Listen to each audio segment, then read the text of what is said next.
Saya bersaksi bahwa Habib Rizik adalah orang yang baik, orang yang banyak pengikutnya, dan saya yakin beliau cinta kepada tanah air.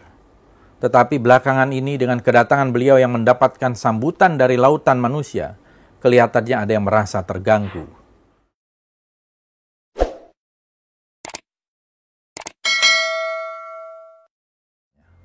Ini sebuah berita mengejutkan karena ada dua informasi yang sangat berbeda. Informasi dari pihak kepolisian dan informasi dari Front Pembela Islam. Informasi dari pihak kepolisian mengatakan bahwa mereka sedang membuntuti, mengikuti iring-iringan dari mobil yang dikendarai oleh Habib Rizik Syihab dan para pengawalnya. Dan kemudian terjadi tembakan-tembakan. Dan mereka kemudian menembak balik, 6 orang meninggal. Itu versi polisi yang saya baca di dalam berita. Ketika anggota Polda Metro Jaya mengikuti kendaraan yang diduga adalah pengikut MRS, kendaraan petugas dipepet. Lalu kemudian diserang dengan menggunakan senjata api dan senjata tajam. Versi FPI mengatakan Habib Rizik Syihab dan keluarga sedang menuju ke wilayah Karawang Timur, paling tidak itu di tol Karawang Timur, dan dihadang oleh orang tak dikenal. Artinya orang itu tidak menggunakan identitas atau seragam. Kemudian mereka menembaki mobil dari para pengawal Habib Rizik dan kemudian mereka diculik, tidak diketahui keberadaannya. Bahkan ada berita sebelumnya mengatakan tidak diketahui keberadaan mereka.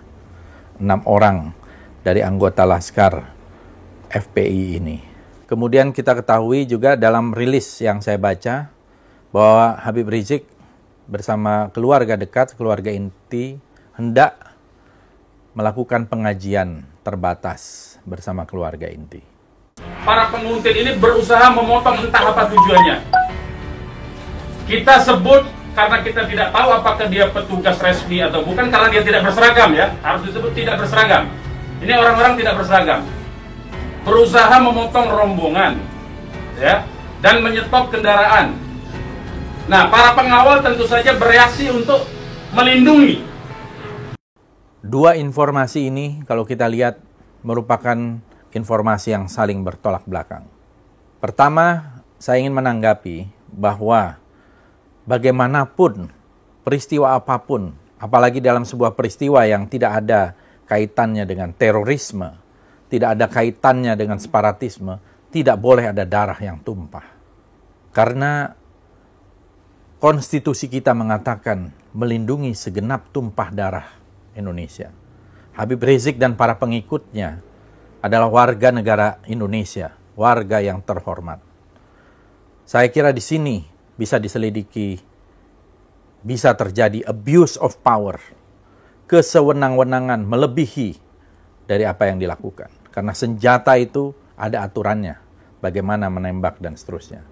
Saya yakin bahwa Habib Rizik dan para pendukung Habib Rizik adalah orang-orang warga Muslim di Indonesia yang cinta damai, cinta kepada tanah air, cinta kepada bangsa ini. Tidak akan menggunakan kekerasan, tidak akan menggunakan senjata, dan senjatanya dari mana. Oleh karena itu, menurut saya, peristiwa ini harus segera diselidiki. Kalau perlu oleh sebuah tim yang independen, tim gabungan pencari fakta yang independen, sehingga betul-betul terungkap siapa yang melakukan kesalahan. Saya bersaksi bahwa Habib Rizik adalah orang yang baik, orang yang banyak pengikutnya, dan saya yakin beliau cinta kepada tanah air. Tetapi belakangan ini dengan kedatangan beliau yang mendapatkan sambutan dari lautan manusia, kelihatannya ada yang merasa terganggu. Bahkan ada 2 Kapolda yang dicopot dan 2 Kapolres yang juga dicopot. Kenapa Habib Rizik harus dijadikan momok, harus dijadikan musuh dari aparat keamanan kita, dari pemerintah kita? Ada apa? Saya melihat Habib Rizik dicintai oleh banyak orang. Tidak mungkin ada yang menjemput datang bersusah payah ke bandara sebanyak itu. Lautan manusia, ratusan ribu bahkan jutaan. Tidak mungkin orang mendatangi Habib Rizik ketika di Mekah. Para jamaah umroh, para jamaah haji datang ke rumah beliau hampir setiap hari, ratusan orang. Dan juga didukung oleh ulama-ulama yang ada di Saudi dan juga di Timur Tengah. Ada apa dengan aparat penegak hukum kita? Kenapa berusaha mencari-cari kesalahan? Soal kerumunan, sudah jelas ada aturannya, sudah ada denda yang dibayarkan 50 juta. Padahal juga banyak kerumunan-kerumunan lain yang tidak diselidiki oleh aparat kepolisian. Termasuk di dalam acara pilkada, acara maulid-maulid di berbagai tempat, acara keagamaan di tempat lain, acara apel dan sebagainya. Jadi ada diskriminasi hukum di sini yang jelas.